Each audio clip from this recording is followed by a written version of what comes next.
little bit of problem there. Let's see.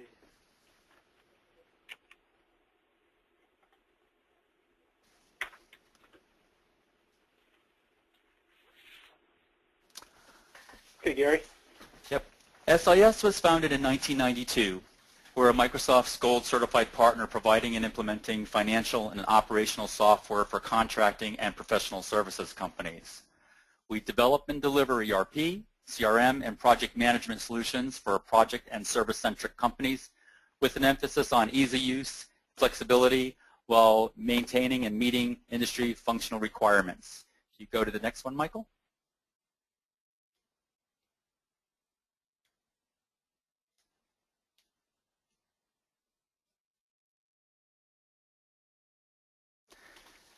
We provide a series of solutions all built and powered by Microsoft. We provide an integrated business environment centered around Microsoft Dynamics SL and AX for financial and operations. Both of these ERP packages are project-centric solutions. In addition, we also work with Microsoft Dynamics CRM, specifically designed for the specialty contractor and all those nuances there. And we also specialize in project management with Microsoft SharePoint Compass. Once again, those products are specifically designed to meet the needs of specialty contractors. Next, Michael.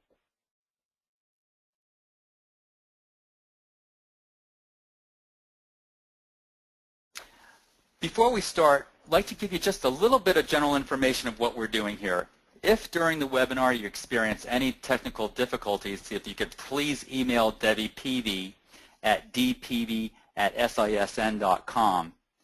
And just for your information, all the phone lines are muted.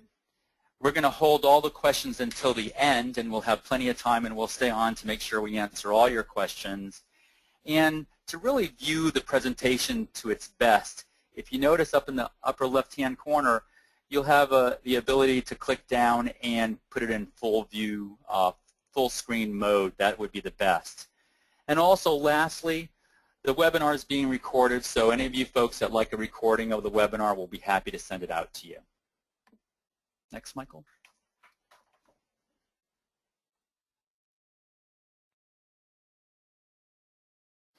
And now, thank you very much for that kind introduction. What I'll be covering today is I'll be covering mobility solutions for field services, and specifically really what we're trying to do is we want to show you ways to get more value and leverage out of your ERP by tying in your field services representatives and making them more efficient and effective when they're out doing their jobs. So what I'd like to do first, ideally, is I'm going to dedicate most of the presentation to a live demo, but I'd also like to share a little bit of information with you regarding the typical problems that our customers face when they're looking at a field services solution. Just to tell you a little bit more about Field Connect, we're a developer of software for field services businesses. We've been around for over 10 years. We're integrated with a wide range of different platforms, all the major Microsoft Dynamics platforms, Sage 300, and Viewpoint Construction. We have a very, very large install base. Our install base customers are generating over 600,000 work orders per year. Multiple millions of payroll hours are being generated and managed through our systems. And then inspection forms, there are over 50,000 inspection forms that are being generated each year using our software. And that accounts for about 12 million database interactions. Typically, when a customer looks at a field services solution, there are a number of different problems that they're looking at trying to solve. One of the most common is finding ways to enhance communication between the field and their back office. Really what we're talking about here is really trying to get all the players at the company on the same page. Secondly, they're usually looking at potentially improving their billing process and speeding up invoicing. We've run into customers that have days receivable outstanding that last up to maybe 6 weeks, and many of our customers are able to reduce that from maybe 6 weeks down to invoicing on a daily basis or a weekly basis. Thirdly, payroll. Payroll is a very large part of the total cost of a lot of the service companies, so it's really important to have accurate payroll and to achieve that without doing manual data entry. And then finally, at the bottom line, a lot of our customers are looking to generate additional revenue both save revenue that they're maybe seeping through and losing right now, but also generating new revenue from new customers and existing customers. And if we look at this from a broad point of view, probably 80% of the value that a customer gets from a field services solution comes from these four key points. Just to drill down just a little bit more, on the communication side, really what we're talking about is trying to find a way to reduce the amount of telephone tag between the field and the office. And that means making it easier for the dispatcher to know exactly where the tech is located at and when they finish their work, and for the tech being able to receive all the work orders that he needs to work on and have a clearer view of information related to those accounts. The second point would be they're looking to deliver work orders and info directly to that tech and have the tech be able to, let's say for example, get turn-by-turn directions or look up the history of a particular account. They're also looking to find ways to show updates of status changes in the field, and then if there's information that needs to be broadcast to all the techs or to some of the techs, making that really easy to do for the dispatcher. On the billing side, typically what we're looking at is finding ways to have the tech enter his time for billing the customer, having an easy way to manage inventory, for example, being able to look at different inventory stock that's available on the technician's truck or in various warehouses, and then being able to enter those parts for billing the customer. We're also looking at capturing other charges as well. There may be trip charges, shop supplies, purchases, other purchases that are made from independent vendors. We're also looking to create an easy way for techs to create new work orders, especially in the after-hour times, like in the evenings or on the weekends. And then this better billing also leads to faster cash flow. And as I mentioned earlier, reducing your cash flow delay from 6 weeks to 1 week or to days or whatever is a major, major impact on the business. On the payroll side, probably the largest problem that you typically see is that a lot of customers have employees who may be rounding the hours on payroll. So what you really want to be able to do is cross-reference that against GPS and basically be able to capture exact payroll time that's spent on a job. You also want to be able to enter time for each of the techs and have it categorized based on whether it's regular time, overtime, double time. You also want to differentiate between billable and non-billable hours, and then also have the ability to enter vacation, sick, and other unapplied time. One of the things I'll be showing you as we go into the demo is we have an electronic time card that helps in managing this whole process and making sure that the techs that are in the field and the supervisor are all on the same page in terms of what hours were spent to do what task. On the revenue side, we're really talking about trying to get the maximum value out of each of the human assets that's in the company. And that means basically getting techs more work to do and getting them to be more efficient and basically not having to increase your headcount to drive more revenue. It's also really critical from a competitive point of view to be able to quote instantly in the field. You don't really want your tech to find an opportunity in the field and walk away without capturing that opportunity right on the spot. So one of the most important things to do is provide tools for them to actually generate a quote right on the spot to the customer. And then you also want to have a closed-loop process for working with the customers in the field. So that may mean you may have a survey that the tech does when he leaves the customer site to identify any problems or issues that that customer may be having with the equipment from your company. And then finally, inventory write-offs are a big problem for a lot of companies. So you really want to be able to eliminate any year-end surprises by capturing accurate inventory throughout the field services process.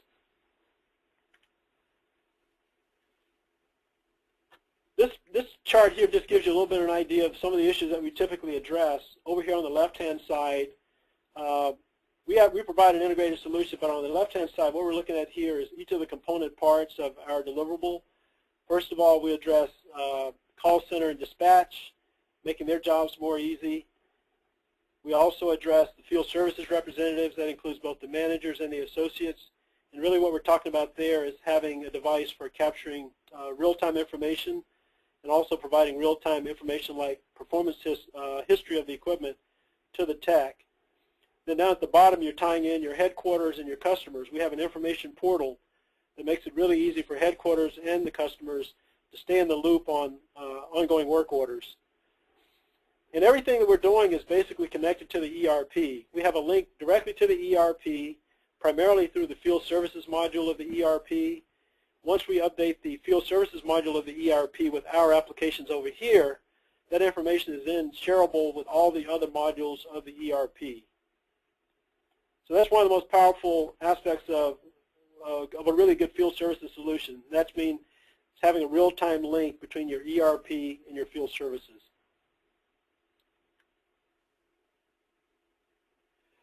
So next, what I'd like to do is share with you walk through a software review, show you a little bit of the software, how it's working, what it accomplishes, and also this will probably generate some questions that we can address at the end of the presentation. We're first of all going to start with the creation and dispatch of the work order, and that's going to be primarily dealing with your dispatchers and your call center. Next, we'll address the field technician fulfillment, the field technician who's out in the field and actually doing the work on the customer site. And if we have time, we'll also talk a little bit about quoting and how the quoting process works for the technician in the field. We have a great tool for doing that. And then finally, we have customer service portal. Basically what you're talking about there is having the customer have the ability to actually request service when necessary, and then also generate reports which are relevant to their work orders. So what I'd like to do now is move on to our first application, which is called Field Dispatch. Field Dispatch is an application that's used by your call center and the dispatchers. And what it does is it allows your dispatchers to deploy your field services resource the most efficient way possible. This first view that we're looking at is very much like an Outlook-like look, and it looks like an Outlook calendar. We have a number of different things that you can do across the top. I'll touch on each one of these as we walk through the presentation. The first screen that we're looking at here, I just want to remind you, if you could switch your, if you could.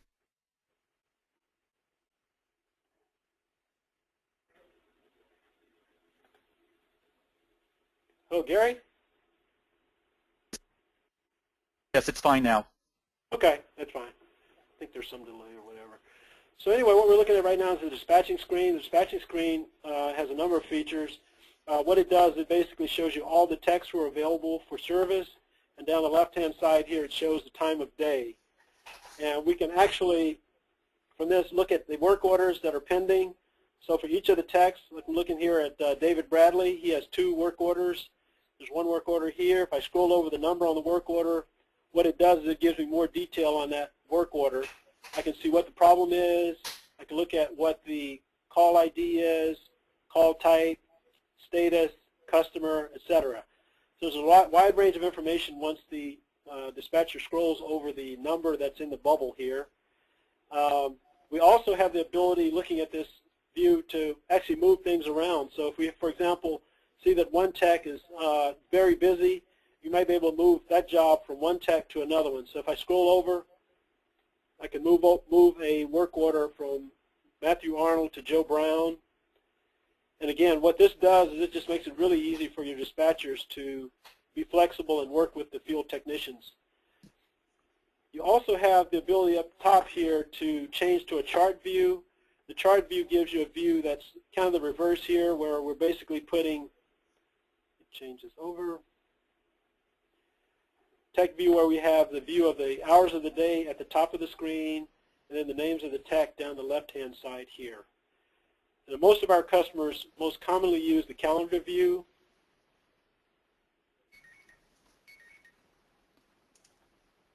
And there are a number of different things. Over here on the left-hand side, we can see there's a number of different controls. There are different groups.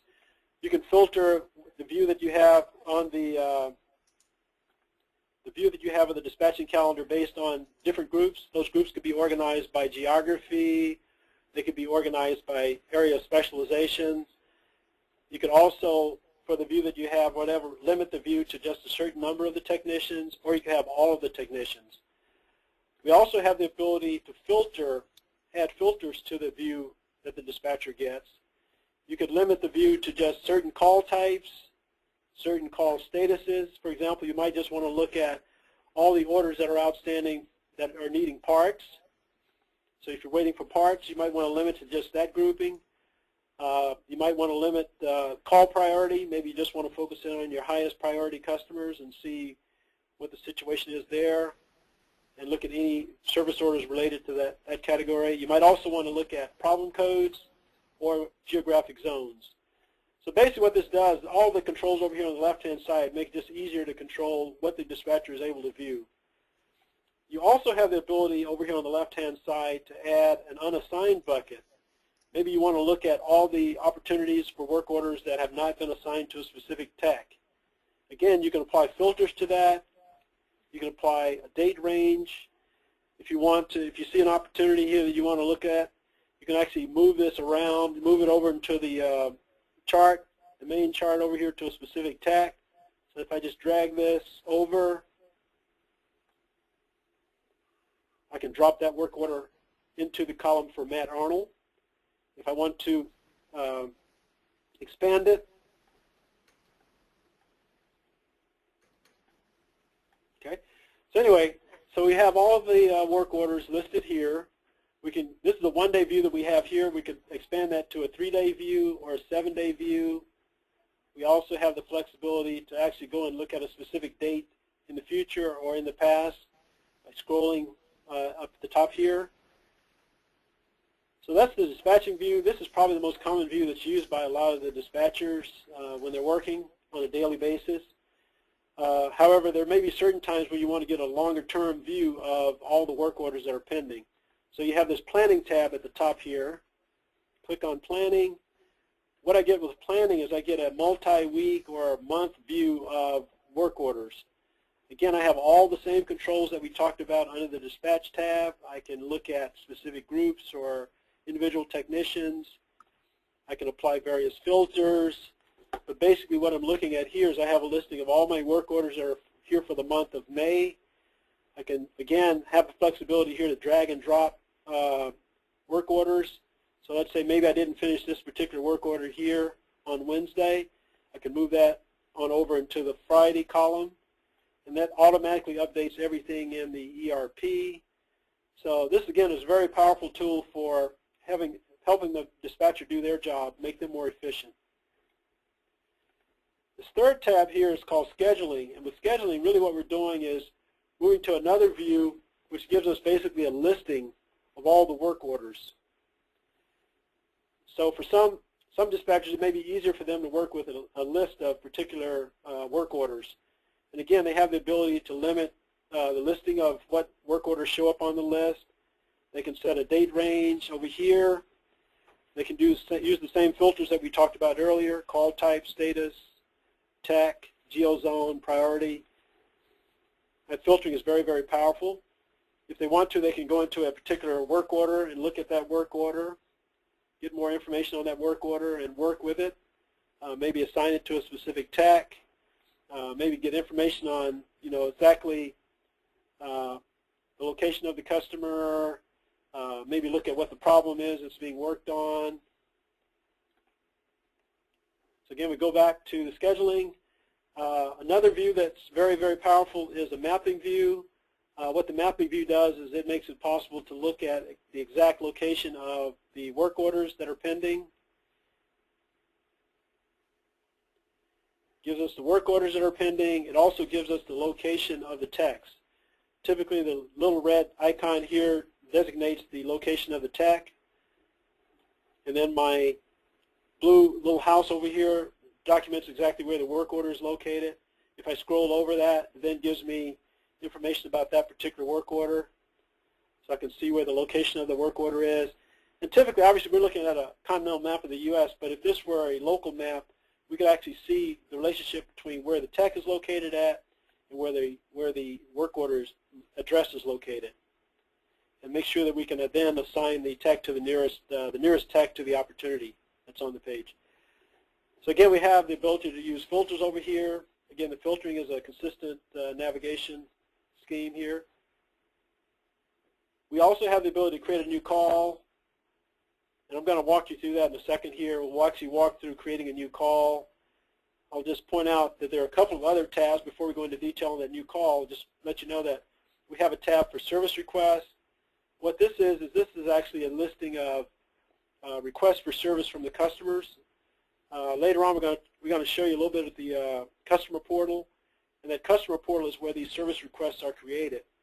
Basically, what happens is you set up each user with a username and a password, and they're able to generate their own requests for service. Those requests for service show up to the dispatcher in this screen that we're looking at right here. Basically tells us who the customer is, what site is involved, who the requester was, call date, schedule, etc.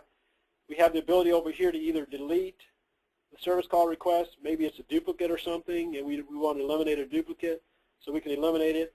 Or if we want to create a work order from that, or a request for service, we just click the button here, and it basically takes us to a screen where we can actually create a new work order based on that customer request. So we'll jump over this, and I want to show you a next tab on here, which is the messaging. This is a control center for the dispatchers to be able to connect with the field technicians. And it gives 3 different ways for the dispatcher to communicate with the technicians. They can send a field access message, which will show up on the device of the technician as a header. And then here you can designate which technicians receive the communication. And then down here you can type the message that you'd like to. Maybe you want to have a benefits meeting next Friday, so you type in a message here. You also have the ability to do a text message, to send a text message directly to the telephone, mobile phone of the technician. And then finally, you have the ability to generate email. So this is like a communication center for the dispatcher, ways of communicating with the technician. And it should eliminate significantly the amount of phone tag back and forth between the tech and the dispatcher. We also have a utility for finding previously completed work orders or pending work orders. Won't spend a lot of time on that, but it just makes it really easy for you to search the database of work orders and find the exact one that you're looking for. You also have the ability to modify and shape the technician's schedule. So maybe your technicians are typically, they may be on vacation, they may be sick, they may take a personal day, or simply be inactive. So you want to be able to modify your dispatching calendar based on the actual status of the technician. So let's just go back to new call here. What I'm going to do is I'm going to walk you through a creation of a new call. We're going to create a new call, and then we're going to move from looking at this thing from the dispatcher point of view to looking at what the field technicians are looking at. So this is our new call screen. New call screen basically allows us to input in the name of a customer. And again, I just want to mention that everything that we're doing here, this is all connected to the ERP. So when we go into the customer database, we're actually looking at the ERP customer database. We're accessing that from here. So we have a drop-down list here where I can look for my customer based on a customer name, an ID, a street address, or any of the other criteria that we have listed here. I typed in an A, and it shows the first A that shows up in the listing of customers. It's Aaron Rents Company here. We can look at the site that we want to select. So I'm going to select the default site here. I have the ability to write in the name of the caller. I can select the branch. I can also select a call type. Let's say our call type here is cleaning. And again, these are all call types that show up in the ERP. Everything is all synchronized there. If there's specific contracts, multiple contracts related to the customer, you'll have the ability to do a drop-down listing here of the contracts. If there are multiple projects, you also have the ability to assign this new call to a project. So the project is not applicable here, so what we're going to do is we're going to look at, further down here, looking at assigning a tech. So I'm going to assign Glenna McGoo. If I want to type in any service call notes, I can do that here. And with this is SL, this is an SL interface that we're looking at, so we have the ability to have multiple problems associated with each work order. So I'm going to add a specific problem. It's going to relate to carpet cleaning. If I have particular equipment, I can add in equipment here. I'm going to assign Glenna to be my technician on solving this problem. And then I'm estimating that it's going to take 2 hours for Glenna to complete the job. So I just go down to the bottom here, and I can create a call. Okay, so I've created a call. Our call number is at the top here. It's number 333. And I'm going to go back to my dispatching calendar and look at my listing of texts and time of day.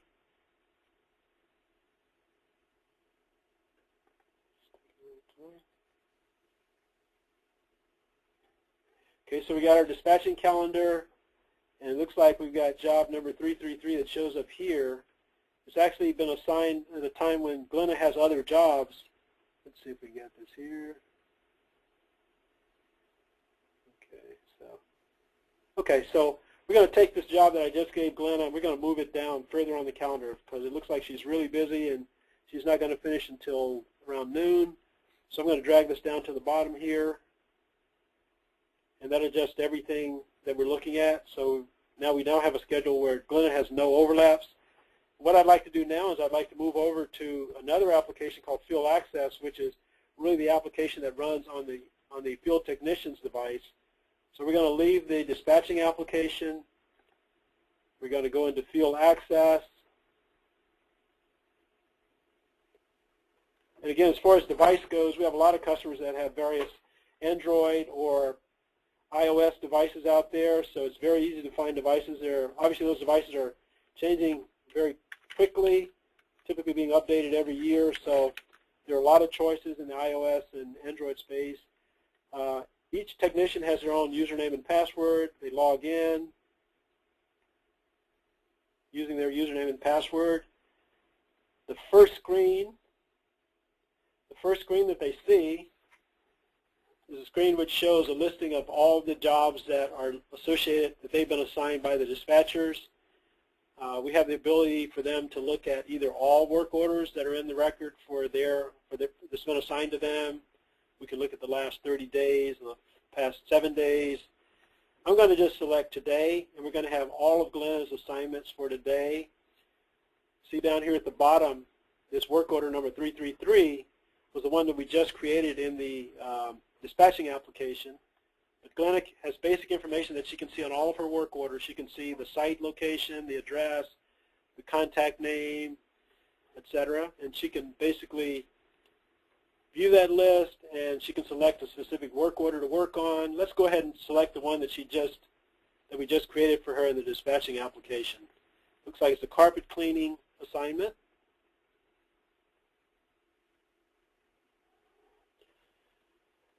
And the next screen that Glenna gets is she gets a screen that, again, summarizes basic information about the call, the location of the customer, the work order number.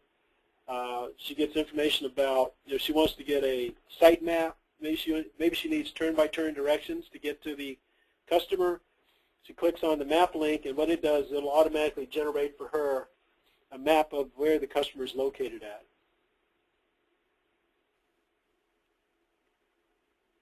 So Glenna gets a screen like this, and she can get turn-by-turn directions for that call to get to the customer site. This should make her job a lot easier. We also have the ability for Glenna to look at the history of this particular customer site. So we have to click on the little icon here.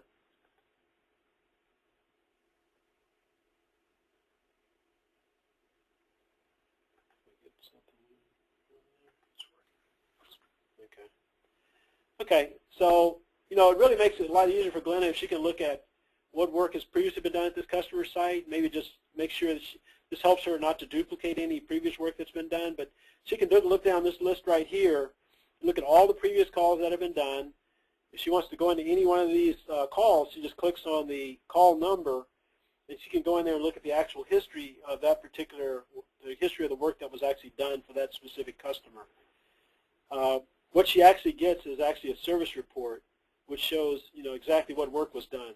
Looks like this particular service report is basically blank, but the main idea there is really just to make it really easy for her to see all the previous work that's been done at that location. So let's go back here to our calls list.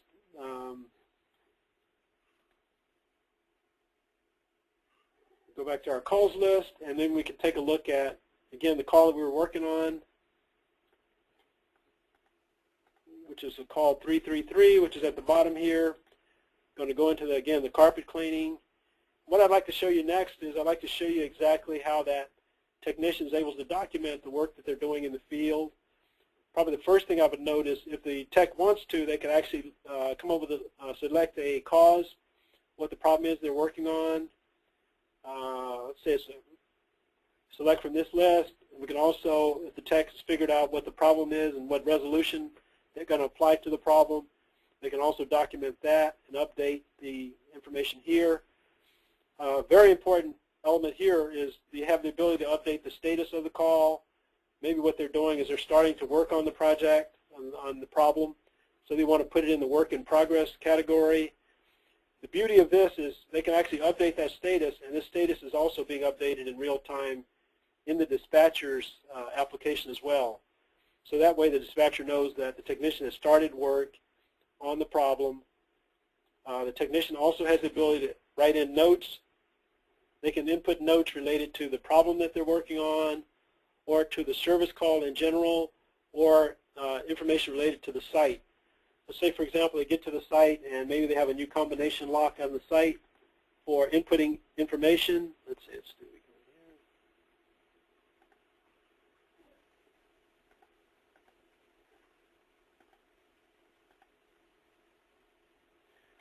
okay, so anyway, they can select either problem, service call, or site to document. I'll move on to labor.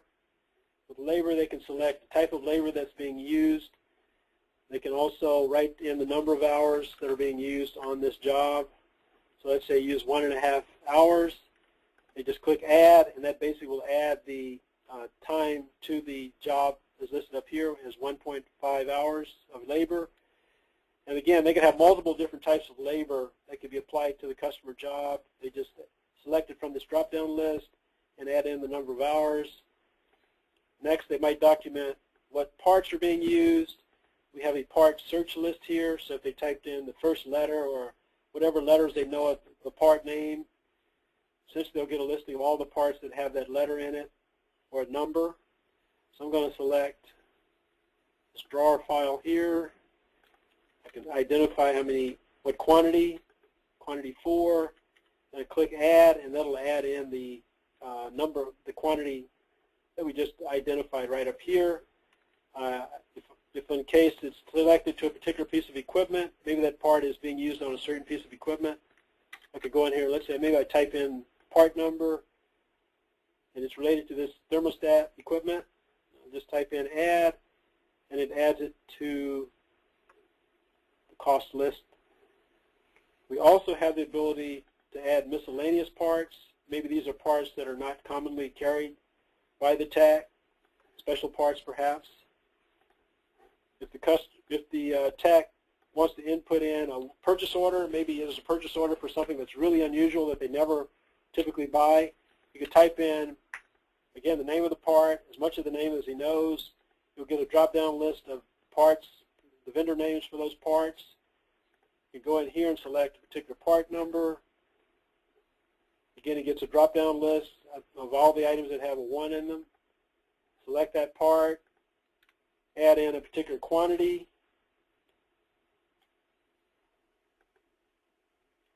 So you can add that part, and now what he has is he's actually sent a message to his purchasing department that tells them that he needs to order a part from a vendor called Alphabet. It's a hanging file folder. It shows up down here. If he wants to add any comments, he can do that here. And then once he's completed that, all he has to do is submit a request. This request goes back to the purchase order department in the company, and then they're able to generate a purchase order, which the tech can go out and pick up at his convenience. You can also keep track of equipment. So one of the most powerful features here is you may want to actually also document exactly what equipment is being worked on, and we have an advanced capability here where you click on advanced, and it allows you to have the ability to actually add equipment. You can either add new equipment, or you can edit the properties of equipment that's already at the customer site. Or you can select equipment that's already at the customer site that you'd like to add to the database of inventory equipment that's out there in the field. So here what I'm doing is I'm selecting this thermostat control hardware. Okay, so now we're going to go back. We've added in our equipment.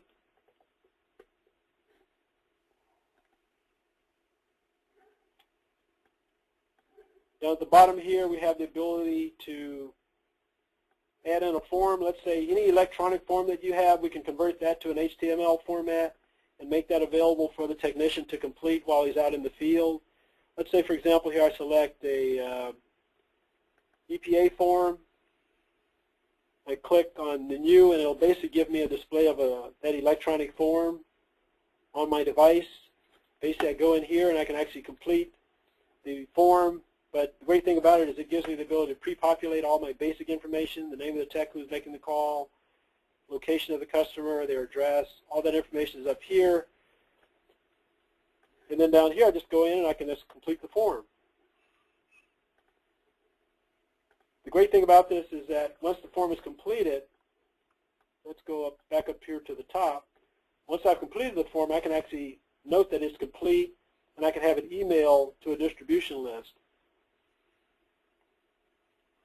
Typically, that distribution list would probably include maybe the customer, would have maybe the technician, maybe someone else in the accounting department would actually get a copy of that. Okay, so we have an issue there. But in any case, any form that you have can be basically converted to an HTML format to be displayed on the device. And the great thing too is that form is always going to be associated with the work order number that we're looking at here on the screen. So there's no issue of losing a form that may be really important to a particular customer work order. Down here at the bottom, the last thing I want to do is I want to look at service call report. We'll take a preliminary look at it, and I'll just tell you a little bit about what's included on the service report. The service report is really the document that it typically is left with the customer, and typically are sending a copy of it to the accounting office. It again pre-populates any distribution list that you have for that service report. It gives you a listing of any notes, any parts, any labor associated with the call, any specific problems that were worked on. So that's all information here. Again, I'm going to close this for now. And what we're going to do is we're going to go back and we're going to close out this work order. We've provided information here. So what I do is I go back up here to my statuses. I can change my status from work in progress to completed. Once I do that, it automatically sends me back to my service report. I get the final service report here. I can look at it as inspect it. My customer could inspect it. And then at the bottom, I have the ability for my customer to actually sign off on that work order. Okay. Now, there are a couple of other things I'd like to show you in Field Access. That's the basic functionality that shows you how a work order is processed. We also have a couple of other capabilities I just want to point out to you briefly that are very, very useful. One is we have the ability up here with the project tab up here. We have the ability actually to assign work hours to a specific project. So we have the ability, if you have techs who are doing both service calls and projects, they could go in and click on this tab, select from a list of projects. Maybe have a long list of projects that they can select from. They can go in and look at details on that specific project. They can type in notes related to the project, and then they can add in hours that they can apply to that specific project. And again, this particular screen that we're looking at is actually going to update information that's in the project module of SL or the ERP. So I'm going to just add that. Now, we don't have it set up for a payroll, a weekly payroll, so it's not going to go in right here. But basically what we have here is the ability to add in information about projects and to have your techs have the ability to look at all the different work they've done on projects for that time period, for that work week or previous 7 days, etc. They also have the ability over here with unapplied time to account for hours that are not billable hours. So I think on our drop-down list here we only have one type of shop labor or unapplied time that we can use, but I can select a particular non-billable type hour. I can select the number of hours associated with that, and then I can just add that as a new item. And this goes right into my payroll tracking. I also have the ability as a technician to look at my schedule in an Outlook format. So maybe I want to take a look as a technician at exactly what jobs I have scheduled for the day. This shows up as an Outlook calendar. I also, as a technician, have several tools that I can use. Over here I have a tool called Field Time. And what Field Time does is it allows me to have the ability to actually take a look at the hours that I've spent on various jobs during the week. So what we're looking at right now is a summary view. And that summary view gives me each day of the week, and it tells me how many hours I've spent in regular time, overtime, double time, and then what total I have for the week for that specific day. If I want to go into more detail, I just simply click the link over here for details, and I can get a detailed look at what my time card looks like as a technician. And again, the real idea here is just to make it super easy for your technicians to report on what hours they've spent, and if they disagree with any of the information that the system is showing, they can type in a comment up here and then send that to their supervisor. But again, they're going to get all the detail of every job that they've done, both billable and non-billable hours. It'll tell you who the customer was, and it'll tell you the work order associated with it. So again, this is just a closed-loop way of looking at payroll and evaluating it. So let's go back in Field Access, and I want to show you with Field Access. Again, we have just a couple other items. We have a miscellaneous forms link here, so if there are any special forms, let's say, for example, you have a lead form, and while your guy is out in the field, he identifies another opportunity. You can actually go into miscellaneous forms and type in a lead, fill out a lead form that gets automatically routed back to headquarters so that someone can follow up on that. If you really want to solve that opportunity in real time, you can just click on this Field Quotes link right here. And what Field Quotes does is it allows him to actually try and generate a quote while he's out in the field. While he's in the field, he could actually type in the name of a customer. You have a customer list here. You could type in whether if it's multiple different contracts, you can select the contract. And then down here, you can put a priority on that quote. A standard quote is a quote that's basically being managed by the guy out in the field. So maybe I've got a dollar limit on that. So it's a standard quote that we're looking at here. Just create a quote. Quote description.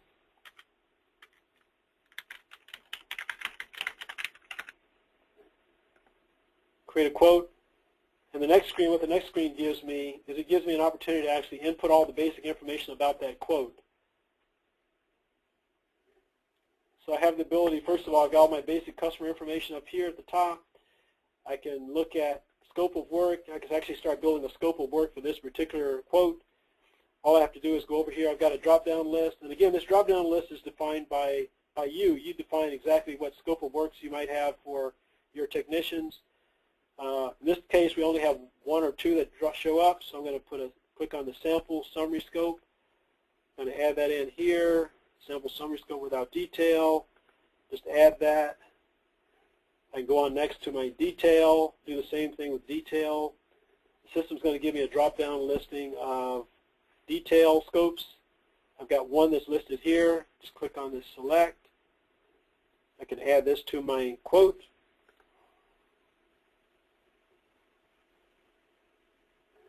Okay. And then I can add any exclusions that I have. If I have any exclusions that I want the tech to add to my quote, I can have that show up as a drop-down list as well. I've got only one in my drop-down list that I'm showing you here, so I'm going to select the one that's listed. I'm going to add that in to my quote. And then also down at the bottom here, I won't add in all the other elements, but I have the ability to add labor.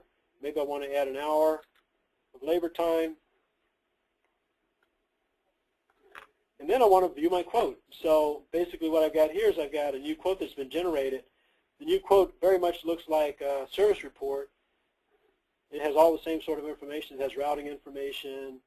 It has information about the job that I'm going to be doing. It might show what equipment I'm working on. It shows all my project scope information up here. It shows me labor and materials that are being used. And then as a customer, I can go down here and sign at the bottom. Sign off on that quote and have my technician actually do the job while he's right on site. So that's pretty much everything for Field Access, and that includes the Field Time, which is our closed-loop electronic time card. It also covered our field quoting tool And if we have time, it looks like we're starting to run short on time here. I've got one other solution I'd like to show you very, very quickly. It's our information portal for customers and for the office. It's called Field Direct. And what it does is it allows us to enable our customers to be able to do self-service. So again, I have a username and a password. My username and password, I've logged in using an Office username and password. And what I'm going to do is just show you a little bit about what's available on this particular application. The first thing I see is a listing of all of my customers. This, again, would be an Office view. If you had an individual customer, they'd only get their information. I could go take a look at all the service calls that are pending or that have been completed. So I get a list of all the work orders. I can look at my quotes list. If I'm a customer, a very important element up here at the top would be the ability to request service. Let's say I'm an individual customer and I just logged in using my username and password. Now, since we logged in as Office, all the customers are here, but let's say I go in here and I select the customer. Select a customer. I can look at the service site. Maybe I have multiple service sites. I can type in what I'd like to have done.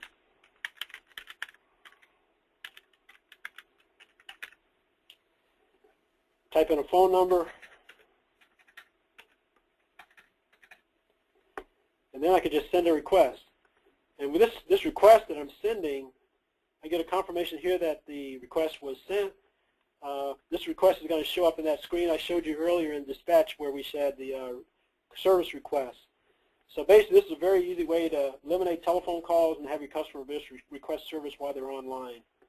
The final tab I wanted to point out was called Report Builder. This is a very powerful feature which gives your customers the ability to actually create reports. They can create reports based on work orders, looking at specific call types, date ranges, and statuses. They also have the ability to look at equipment that's at sites, and look at also the calls that were made for specific pieces of equipment. They're able to look at proposal work that's listed down here at the bottom. And that's pretty much it. That's the Field Direct application, a very powerful tool for your customers and for your office personnel who want to get information about the customer. So that about wraps it up. What I'd like to do now is just have a screen here which shows how you go about asking questions. So Gary, I'll hand it back over to you to manage the questions.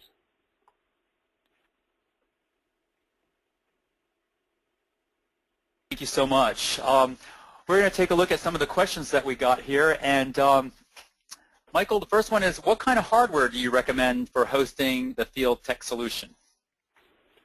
Well, one of the things I mentioned earlier was that we're very flexible. Our product is a browser-based product. It works on a wide range of different platforms. That dispatcher application obviously work on maybe a PC typically. For the field technicians, we recommend an Android or an iOS device.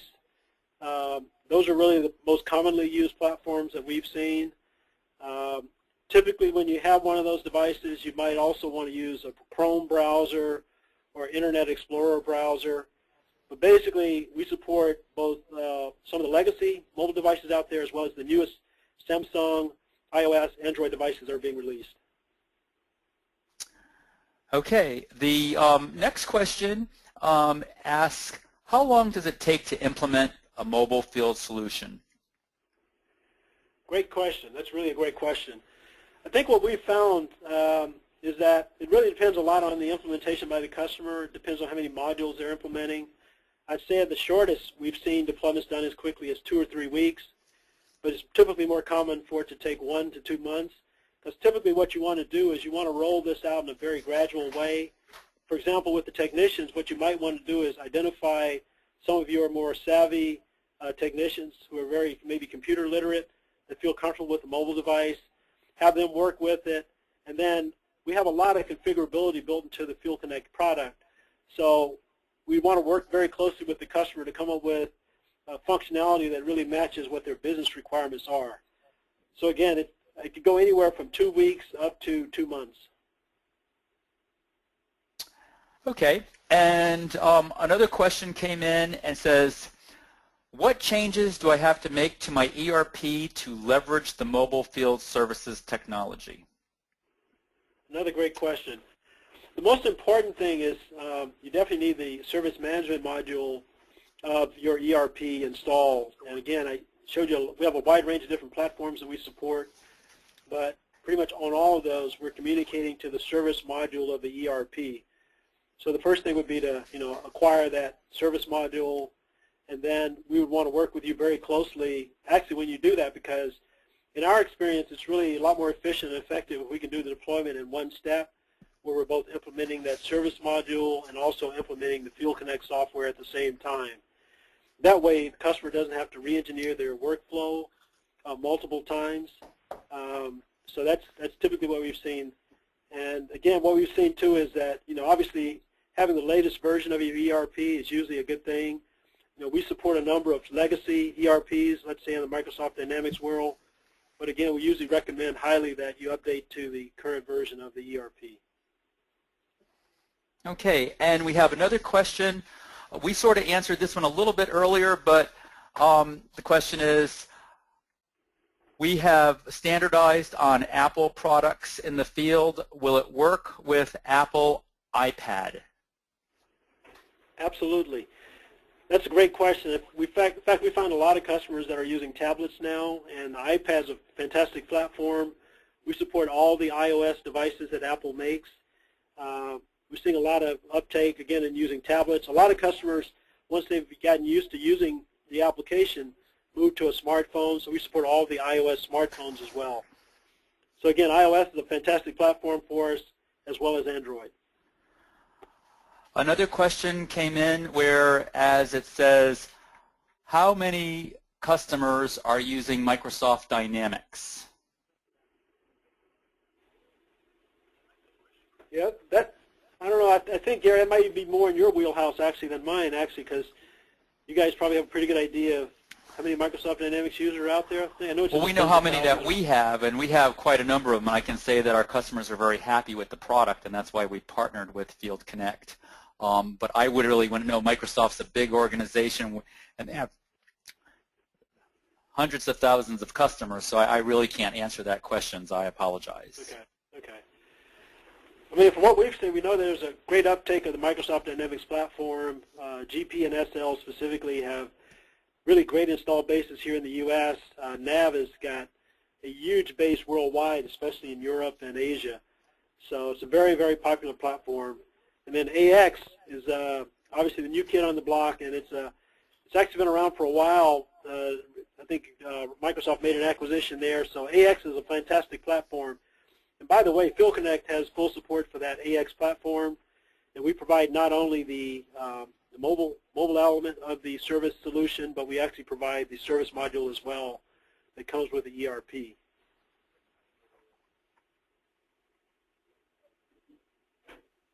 Okay, that looks like it's we don't have any further questions coming in. I would like to take this last moment to thank everybody for joining us. We really appreciate it, and I would hope that everybody stay tuned for more SIS customer webcast series. Thank you so much.